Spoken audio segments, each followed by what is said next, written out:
नमस्कार साथियों, मैं हूं रोशन बलूनी और रोशन बलूनी @रॉस कीवी आपका अपना यूट्यूब चैनल। मैं आपका हार्दिक स्वागत एवं अभिनंदन करता हूं।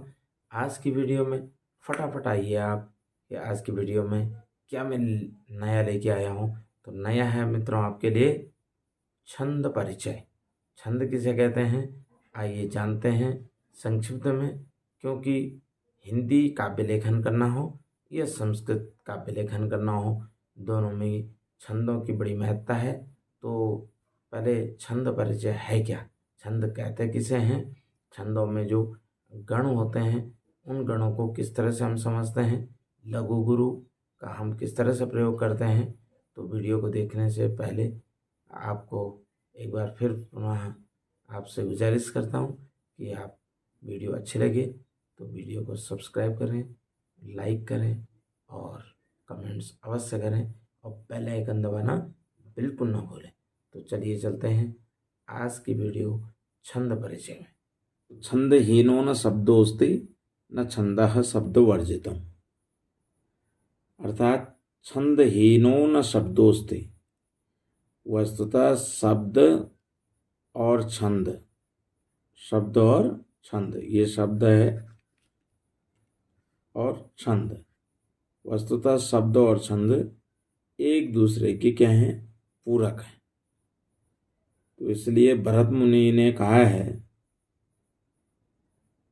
कि भाई छंदहीनो न शब्दोस्ति न छंदः शब्दवर्जितम्। अब देखो छंद है क्या। छंद का एक नाम वृत्त है तथा वह छंद का एक प्रकार भी है।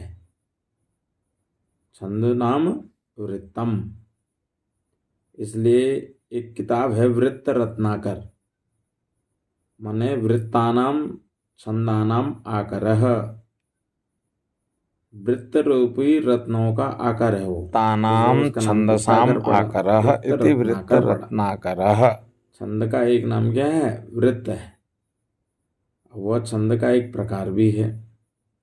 अक्षरैहि मात्राभिश्च यत् वर्तते तद्वृत्तम। इसके अनुसार, इस निर्वचन के अनुसार उसका अर्थ होगा छंद। अक्षरैहि वर्तते इति वृत्तम, ऐसा भी कहा है आचार्यों ने। इस व्युत्पत्ति के अनुसार उसका अर्थ है वर्ण प्रधान छंद, यानी जहाँ वर्णों की प्रधानता होती है अर्थात उसे छंद कहते हैं। संस्कृत में प्रत्येक श्लोक में 4 चरण होते हैं अर्थात 4 पाद होते हैं। ठीक, श्लोक के चतुर्थांश को पाद या चरण कहते हैं। और वो छंद होते हैं 2 प्रकार के। कितने प्रकार के होते हैं छंद, 2 प्रकार के। 2 प्रकार के छंदों की बात की है। एक है वार्णिक छंद यानी वार्णिक वृत्त, और दूसरा है मात्रिक छंद यानी मात्रिक वृत्त। वार्णिक छंद माने वर्णे भव वार्णिक, जिन छंदों में वर्णों की गणना की जाती है। और मात्रिक छंद में मात्राओं की गणना की जाती है। इससे पहले मैंने वार्णिक छंद के 2-3 बार बताया है कि वर्णों का गिनना, वर्णों को गिनना, उसे वार्णिक छंद कहते हैं। अब मात्राओं का जहाँ गिनना होता है उसको मात्रिक छंद कहते हैं। अब ये जो वृत्त है, छंद है, उसके होते हैं 3 भेद। एक समवृत्त होता है, दूसरा अर्ध समवृत्त होता है, तीसरा विषमवृत्त होता है। समवृत्त छंद उसे कहते हैं वर्णों की संख्या जहाँ बराबर होती है। और अर्ध समवृत्त प्रथम और तृतीय चरण और द्वितीय और चतुर्थ चरण में समान वर्ण होते हैं। और विषमवृत्त है, चरणों में समानता ही नहीं होती। 4 चरण है, 4 में समानता नहीं होती, उसको विषम वृत्त का है, जिसका नाम ही विषम है, जहाँ समानता होती ही नहीं है। अर्ध समवृत्त माने आधी समानता होती है, आधी में नहीं होती। अर्थात प्रथम तृतीय चरण में समानता होगी और द्वितीय चतुर्थ में समानता होगी, पर चारों चरणों में नहीं होती। चारों चरणों में जहाँ समानता होगी, समवृत्त छंद वर्णों की संख्या जहाँ बराबर होगी चारों चरणों में, तो वर्णिक छंदों में वर्णों की गणना के लिए गण का उपयोग किया गया है। गण का उपयोग होता है। गणना करने की ये एक सरल पद्धति है, विधि है, तरीका है, स्टाइल है, एक तरीका। स्टाइल हम इसको तरीका कहेंगे, पद्धति कहेंगे, शैली, शैली शब्द कहना ज़्यादा उचित है। ये गण होते हैं 8। कितने होते हैं? 8 गण होते हैं। अब ये 8 गण कौन कौन से होते हैं, एक श्लोक के रूप में देखते हैं। श्लोक को पढ़ते हैं।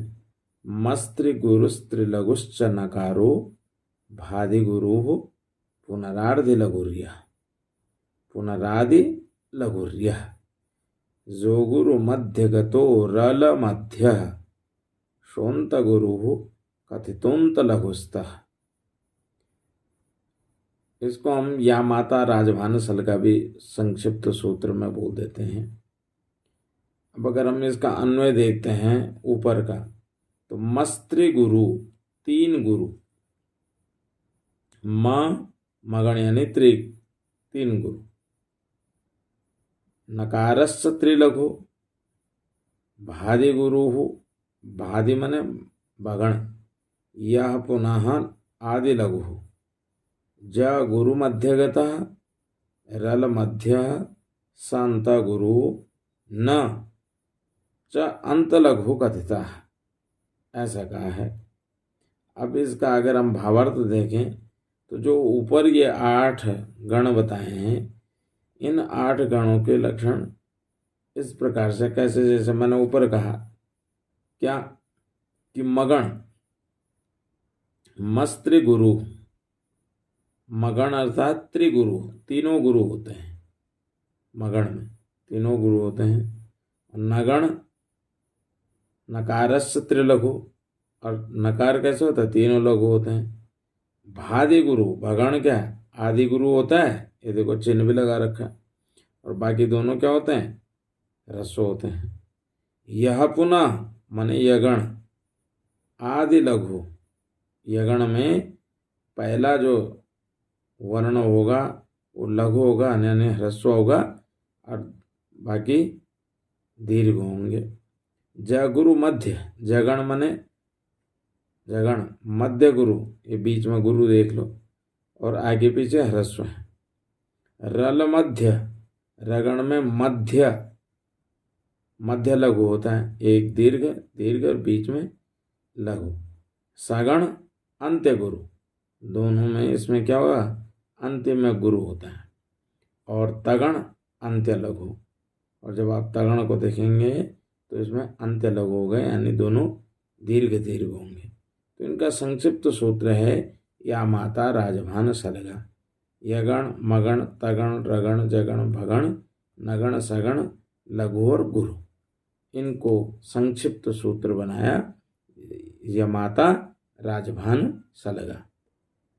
अब देखें तो गुरु लघु की परिभाषा क्या होगी? गुरु रेको गकारस्तु लकारो गुरु लकारो लघु रेककः। गुरु रेको गकारस्तु लकारो लघु रेककः क्रमेण चैसाम च एसाम रेखा भी संस्थानम दर्शते यथा। अब इसकी व्याख्या अगर हम करेंगे, एकस्य गकारस्य प्रयोग गुरु दीर्घ, एक गकार का प्रयोग यानी ग का प्रयोग किस में होता है? गुरु में, यानी गुरु मीन्स दीर्घ। वर्णकृते भवति तथा एकस्य लकारस्य प्रयोग लघु, लकार यहाँ पे लकारो लघु रेककः, यानी लकार का प्रयोग लघु ह्रस्व के रूप में दिखाया जाता है।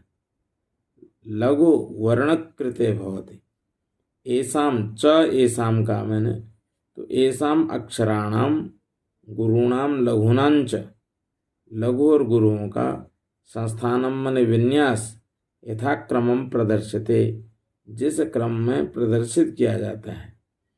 रेखा भी माने गुरुवर्ण कृते, गुरु वर्ण के लिए इस चिन्ह का प्रयोग किया जाता है। इति अवग्रह सूचिका भी, इस अवग्रह सूचिका से लघु वर्ण से कृते, ये आपने देख रहे होंगे ये आई या वन, इति पूर्ण विराम, यानी पूर्ण विराम जैसा जो चिन्ह होगा वो लघु के लिए यानी ह्रस्व के लिए होगा। सूचिका भी रेखा भी एसाम अष्टसु गणेशु, जितने भी हमारे क्या हैं 8 गण हैं, उन 8 गणों में यमाता राजभानस लगेगा। प्रतिगणम परिमितानाम त्रयाणाम गुरु लघु वर्णानाम संस्थानम विन्यासक क्रमेण यथाक्रमम दर्श्यते प्रदर्श्यते, कि किस प्रकार से हम जो हमने बताया संक्षिप्त में, ये माता राजभान हम लगा, ये है प्रतीक, और जो नगण मगण है ये गण नाम, और वर्ण क्रम जो मैंने पहले बताया था कि मस्त्र गुरुस्त्र लघुश्च नकारो, वो वर्ण क्रम, और रेखांकन हम कैसे करेंगे, जैसे अभी बताया कि इस अवग्रह चिन्ह के माध्यम से हम इसको दीर्घ कहेंगे, या हम इसको क्या बोलेंगे गुरु बोलेंगे, और इस पूर्ण विराम के चिन्ह को हम क्या बोलेंगे ह्रस्व या लघु बोलेंगे। तो चलिए देखते हैं इसका जो चार्ट है किस तरह से हम देखते हैं कि छंदों को किस प्रकार से प्रतीक के रूप में, गणनाम के रूप में, वर्णक्रम और रेखांकन के रूप में किस प्रकार से लगाया जाता है। ये देखिए आप, विन्यास क्रमेण यथा क्रमम प्रदर्श्यते। अब कैसे, यहाँ देखिए 1 2 3 4 5 7 6 7 8, ये देख रहे हो 8 गण हैं। म मगण, न नगण, भ भगण, य यगण, ज जगण, र रगणः, स सगणः, त तगणः। अब इनको मगण त्रिगुरु, मैंने ऊपर बताया मस्त्र गुरुश्री, तो ये 3 गुरु हैं। नगण त्रिलघु, 3 लघु दिख रहे हैं। भगण आदि गुरु, यानी आदि मैंने पहले में गुरु होता है, बाद में 2 इसमें ह्रस्व होते हैं। यगण में क्या होगा आदि लघु, पहला ह्रस्व होगा और 2 जो होंगे दीर्घ होंगे। जगण में मध्य गुरु, पहले ह्रस्व फिर दीर्घ और फिर ह्रस्व। रगण मध्य लघु, मध्य में लघु होगा और दोनों में दीर्घ होंगे। सगण अंत गुरु, अंतिम में गुरु होगा और 2 जो है लघु लघु होंगे। और तगण जो है अंत लघु, और अंत लघु मीन्स इसका मतलब हो गया कि 2 गुरु और 1 लघु होगा। तो इस प्रकार से हमने छंदों के ये माता राजभान सलगा जो हमने देखा पढ़ा, वह इस प्रकार से हम इसको संक्षिप्त रूप में ऐसे समझ सकते हैं। तो इसी प्रकार की वीडियो देखने के लिए आप वीडियो को लाइक करें, कमेंट्स करें और चैनल को सब्सक्राइब जरूर करें। अगर आपको ये वीडियो अच्छा लगा हो तो आप प्लीज़ इसको सब्सक्राइब करिए। तो तावत शुभम मंगलम, धन्यवाद।